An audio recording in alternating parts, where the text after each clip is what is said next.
nung host. Abang kakapal naman ang mukha niyo sa totoo lang talaga.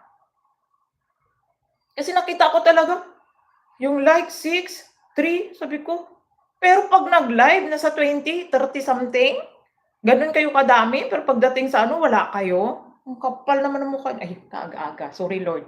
Pero totoo talaga, yung effort kasi ng tao, Diyos ko naman, isipin niyo naman yun, nag-effort, nag-effort para sa inyo yan, 'di yan para sa kanya. Alam niyo ba laging abonado pa yung host? Pagod niya pa lang 'pag nagsulat, magda-done ka lang, oo nga napunta ka sa links pero wala ngang segundo. Baka minsan nga isa-stop mo pa yung naka-play dun sa links para lang makasulat ka ng comment mo. Tapos magda-done ka dun sa kanya, siya naman panay sulat. Nakita ko yung isang palanggana ni Angge, naranasan namin yung dati nagpa-link kami, 'di ba? Isang maliit na Tupperware nga lang yun, pagod na si Jo. Yung ba kayong isang palanggana, ang kakapal ng mukha niyo. Uy, aga-aga.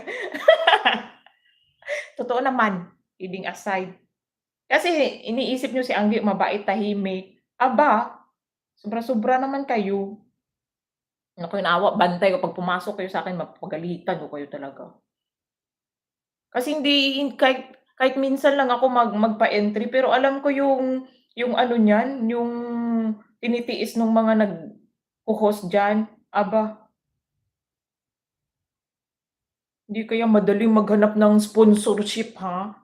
Diyos ko, 'di ba, magpi-PM ka pa dun sa kaibigan mo, tulad ko ang kapal ng mukha ko piniem ko pa si Michelle para lang maghanap ng sponsorship. Para sa inyo yon mga damunggol kayo, hindi yung para sa'kin wala namang kinuhang ni piso. Yung bigas talaga 'pag ganyan may sponsor, yung bigas sagot namin yun ni Jo, yung kahit hindi bigas, kahit yung pa-grocery. Pero yung nira-raffles para sa inyo yun, hindi yung para sa'min, wala ngang nakuha kahit piso, wala gani sahod. Hala, paano magkakasahod si Angge kung gano'n yung views niya? No, no, no. Hindi ba kayo nag-iisip? Ano naman ni sila, uy. Gusto ko kusang loob. Kusang loob nga ni Gi, sinabi ko naman kusang loob kaya nga ang sarap daldalan. Ang kakapal ng mga mukha. Iba-iba naman talaga ang mga tao. Kaya nga walang na pumapasok ditong plastic, naaway ko man.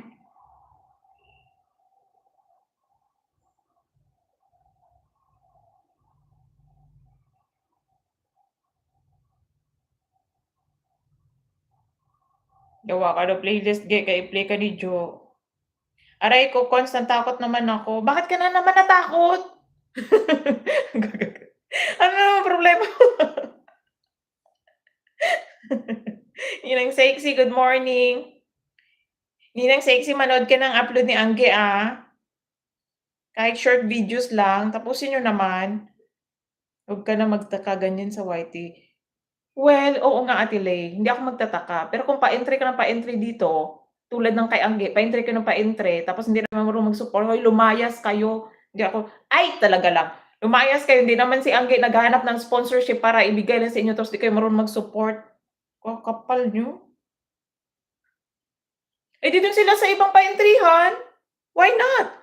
Kung ako, dun kayo sa ibang pa-entryhan. At least kung ibibigay ko man yung ano nito, kung ibibigay ko man yung pinaghirapan kong ano ng sponsorship, magaan sa loob ko, masaya sa pakiramdam ko kasi yung binigyan ko yung tao talagang nagsu-support sa'kin. Ganun lang yun. Lalo lang, hindi ko kayo pipilitin pumunta dito, uy. Ganun lang yun. Nakakaiyak topic natin. Huwag kang maiyak, ge. Walang tissue, paubos na. Yan yung pag-entry sa 1T unless may group ka na exclusive.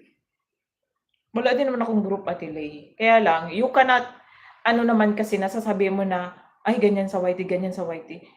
Sa tao talaga yun.